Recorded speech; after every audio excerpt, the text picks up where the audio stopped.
আপনারা দেখেছেন আজকে যে প্রধানমন্ত্রী ভোটের আগে হেফাজতের নেতাদের সাথে শুকরানা মাহফিল করে যখন তাদেরকে কথা দিয়েছিল দেশ চলবে মদিনা সনদ অনুযায়ী, এখন যখন দেশ মদিনা সনদ অনুযায়ী চলছে না তখন তাদের সাথে সরকারের নানা ধরনের বিরোধ হচ্ছে। এখন তারা সরকার এখন সেই হেফাজতের নেতাদেরকে দমন পীড়ন করছে, তাদের মধ্যে গ্রুপ দাঁড় করিয়ে দিচ্ছে, বিভাজন তৈরি করছে। আবার যখন নিরীহ ছাত্ররা, মাদ্রাসার ছাত্ররা যখন আন্দোলন করে প্রতিবাদ জানায় তখন তাদের উপরে লাঠিচার্জ করে। তো আমরা মাননীয় প্রধানমন্ত্রীকে বলতে চাই, বাংলাদেশ তো কোনো একেবারে ইরানের মতো তো কোনো ইসলামী বিপ্লবের দেশ না। আপনি প্রধানমন্ত্রী থাকা অবস্থায় কথা দিয়েছেন মদিনা সনদ অনুযায়ী দেশ চলবে। তো এখন আবার আপনার সরকার বিভিন্ন এমবাসি, বিভিন্ন আন্তর্জাতিক সংস্থাগুলোকে কেন মেসেজ দিচ্ছে যে বাংলাদেশে মৌলবাদের উত্থান হচ্ছে? এজন্যই আমি জুনায়েদ সাকি ভাইদের একটি প্রেস ক্লাবের একটি শাহবাগের একটি সমাবেশে বলেছিলাম, ধর্মভিত্তিক রাজনীতির ক্ষেত্রে কিংবা সাম্প্রদায়িকতার প্রশ্নে এই সরকার কনের ঘরের মাসি, বরের ঘরের পিসি। অর্থাৎ এই সরকার মুখে অসাম্প্রদায়িক চেতনার কথা বললেও তারাই ক্ষমতায় থাকার জন্য সাম্প্রদায়িকতার বিষ বাষ্প ছড়াচ্ছে সারা বাংলাদেশে।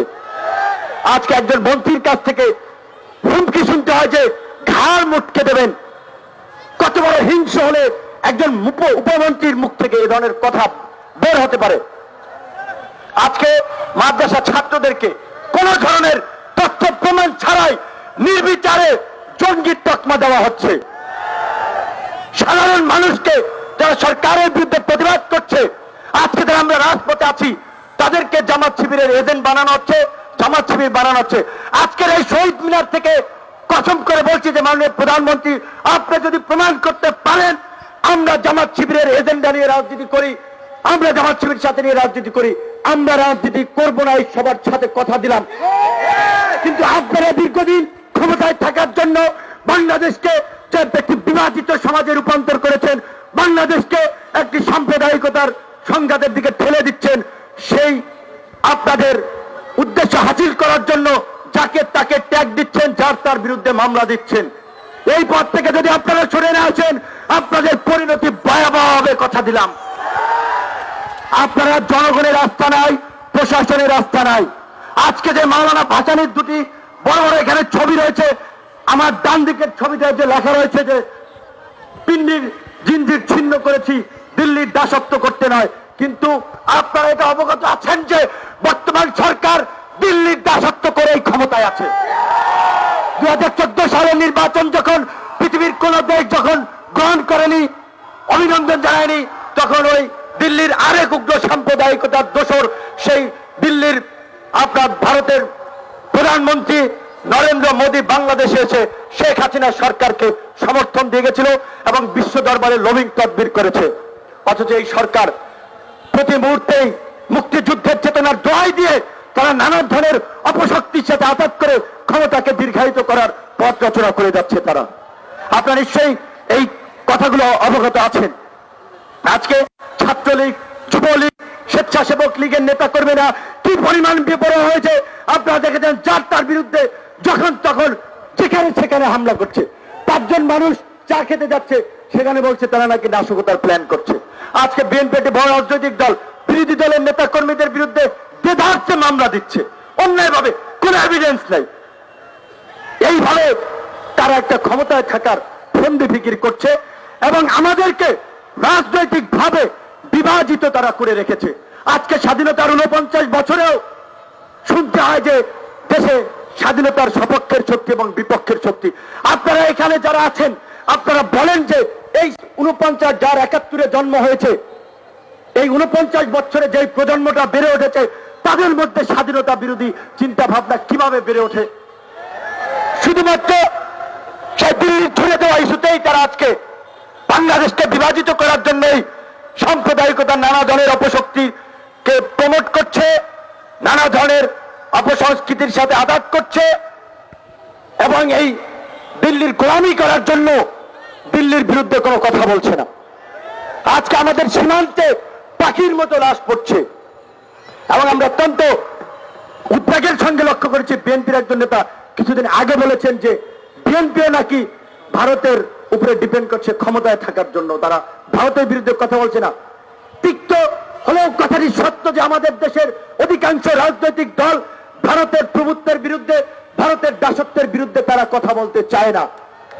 আমরা আজকে এই প্রজন্মকে বলতে চাই, ভারত, পাকিস্তান, আমেরিকা, চীন নয়, যারাই বাংলাদেশের স্বার্থ নিয়ে ছিনিমিনি খেলবে, যারাই বাংলাদেশকে একটি উগ্রতার দিকে ঠেলে দেবে, যারাই বাংলাদেশকে একটি সাম্প্রদায়িক রাষ্ট্র বানাতে চাবে, যারাই বাংলাদেশকে একটি ব্যর্থ রাষ্ট্র বানাতে চাইবে, তাদের বিরুদ্ধে আমাদেরকে ঐক্যবদ্ধভাবে লড়াই সংগ্রাম করতে হবে। এবং মাওলানা ভাসানী সেরকম একজন নেতা ছিল, যিনি বিভিন্ন সংকটে নেতৃত্ব দিয়েছেন, বিভিন্ন অপশক্তির বিরুদ্ধে সবসময় সোচ্চার ছিলেন। আমরা আজকের এই গণতন্ত্রহীন বাংলাদেশে যখন সমগ্র জাতি একটি দুর্বিষহ সময় পার করছে, সেই সময় আমরা খুঁজে পেয়েছি আমাদের জীবন্ত ভাসানী আমাদের ডক্টর জাফরুল্লাহ চৌধুরীকে। আমরা তাই আজকের প্রজন্মকে বলতে চাই, হামলা মামলা যতই হোক আপনারা ভীতু সন্তুষ্ট হবেন না। আজকের এই সমাবেশের মেসেজ সারা বাংলাদেশের আনাচে কানাচে ছড়িয়ে দেন এবং ইনশাল্লাহ আমরা আশা করি আজকে যে রাষ্ট্র সংস্কারের দাবিতে আমরা যে বিভিন্ন সংগঠন এখানে একত্রিত হয়েছি, আমাদের সেই পথ চলা সামনের দিনগুলোতে বাংলাদেশকে নতুন পথের দিশা এনে দেবে। এবং আমাদের এই সংগ্রাম জনগণের স্বাধীনতার যে মুক্তিযুদ্ধের যে মূল মন্ত্র ছিল, সাম্য, মানবিক মর্যাদা, সামাজিক সুবিচার নিশ্চিত করা, সেই কাঙ্ক্ষিত বাংলাদেশকে এনে দেবে। এবং সরকারের প্রতি একটা কথাই বলতে চাই, আপনাদের চতুর্দিকে পালাবার পথ বন্ধ হয়ে যাচ্ছে। টাকা পয়সা ইউরোপ আমেরিকাতে রাখবেন। ইতিমধ্যে দেখেছেন সরকারি কর্মকর্তাদের বিরুদ্ধে ইউরোপ আমেরিকান সিনেটররা নিষেধাজ্ঞা আরোপ করছে গুম খুনের কারণে। কাজে আজকে বাংলাদেশের যে সমস্ত সরকারি কর্মকর্তা কর্মচারীরা ভাবছেন গুম খুন করে সরকার পরিবর্তন হলে ইউরোপ আমেরিকায় পাড়ি জমাবেন, আপনাদের আশায় গুড়ে বালি।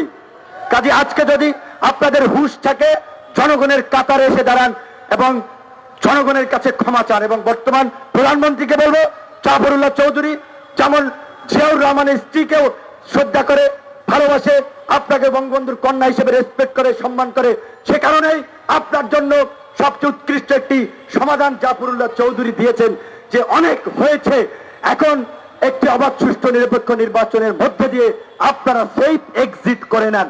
যদি আপনাদের শুভবুদ্ধির উদয় হয় আপনারা সেই পথে আসবেন, অন্যথায় আপনারা জনরোষে পুড়ে ছারখার হওয়ার জন্য প্রস্তুত হন। আমরা দেখেছি সেই জাফরুল্লাহ চৌধুরীকে কিভাবে এই আওয়ামী লীগ সরকার বেইজ্জতি করেছে। মাছ চুরির মামলা দিয়েছে জাফরুল্লাহ চৌধুরীর বিরুদ্ধে, অথচ যারা মুক্তিযুদ্ধের চেতনার কথা বলে, আমাদের এই সংগ্রামে এই সময়ের অন্যতম প্রতিবাদী কণ্ঠস্বর, গণসংহতি আন্দোলনের সমন্বয়কারী জুনায়েদ সাকি ভাই উপস্থিত আছেন। আর উপস্থিত আছেন ছাত্র যুব শ্রমিক অধিকার পরিষদের নেতৃবৃন্দ, গণসংহতি আন্দোলনের বিভিন্ন পর্যায়ের নেতৃবৃন্দ, রাষ্ট্রচিন্তার সদস্যবৃন্দ। আপনারা যদি দেখেন, আমরা এখন রাজনীতি করতে চাই। আমরা বলছি, আমরা তরুণরা 18 সালে যেভাবে কোটা সংস্কার আন্দোলনে নেমেছিলাম, নিরাপদ সড়ক আন্দোলনের জন্য নেমেছিলাম, আমরা আজকে বাংলাদেশকে নতুন ভাবে বিনির্মাণ করতে রাষ্ট্র সংস্কারে নামতে চাই। কারণ এই 49 বছরেও আমাদের পূর্বসূরীরা এই রাষ্ট্রকে গড়তে পারে নাই। আমরা খুবই সৌভাগ্যবান, আমরা এখন মুক্তিযুদ্ধের প্রজন্মকে আমাদের সাথে পাচ্ছি। আমাদের সাথে এখনো বসে আছেন অসংখ্য বীর মুক্তিযোদ্ধা। কিছুক্ষণ আগেই আমাদের সামনে বক্তব্য রেখেছেন, কথা বলেছেন, গুলি যদি খেতে হয় আগে সামনে থেকে খাবেন বীর মুক্তিযোদ্ধা মুজিবুর রহমান ভাই। ঠিক একই সাথে আজকে ভিন্ন সংগঠন হলো, আজকে আমরা এখানে যার প্রচেষ্টা, অনুপ্রেরণায়, একান্ত অনুপ্রেরণা এবং প্রচেষ্টায় আমরা এখানে এরকম একটা সমাবেশ করতে পেরেছি, ঐক্যবদ্ধ হতে পেরেছি, সেই বীর মুক্তিযোদ্ধা আমাদের জাফরুল্লাহ চৌধুরী এখানে উপস্থিত আছেন। আপনারা জানেন তিনি নানা ধরনের শারীরিক জটিলতায় ভুগছেন, কখনো কখনো বক্তব্য দিতে গিয়ে অসুস্থ হয়ে পড়েন, কিন্তু তারপরেও তিনি সারা বাংলাদেশের অলিতে গলিতে ছুটে বেড়াচ্ছেন। আমাদের অন্যতম দাবি যে বর্তমানের যে অগণতান্ত্রিক সরকার দেশে যে ফাঁসিবাদী শাসন ব্যবস্থা কায়েম করে গণতন্ত্রকে ধ্বংস করেছে, সেটি ফিরিয়ে আনার জন্য একটি অবাধ, সুষ্ঠু, নিরপেক্ষ নির্বাচন দিতে হবে।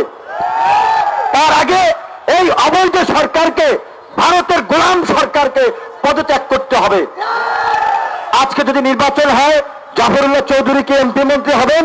হবেন না। আজকে যদি নির্বাচন হয়, আমরা যদি নির্বাচনে অংশ নিতে, আমাদের ছাত্র নেতাদের অনেকেরই বয়স 25 হয় নাই, অংশ নিতে পারবো কিনা জানি না। জুনায়েদ সাকিবের ছোট সংগঠন, কিন্তু প্রতিবাদের দিক থেকে তারা অগ্রভাগী থাকেন। রাষ্ট্রচিন্তা, তারা রাষ্ট্র কাঠামো মেরামতের কাজ করছেন। ওইভাবে মূল ধারার কোন রাজনৈতিক দল নয়। তারপর আমরা একত্রিত হয়েছি কেন? কারণ আমরা উপলব্ধি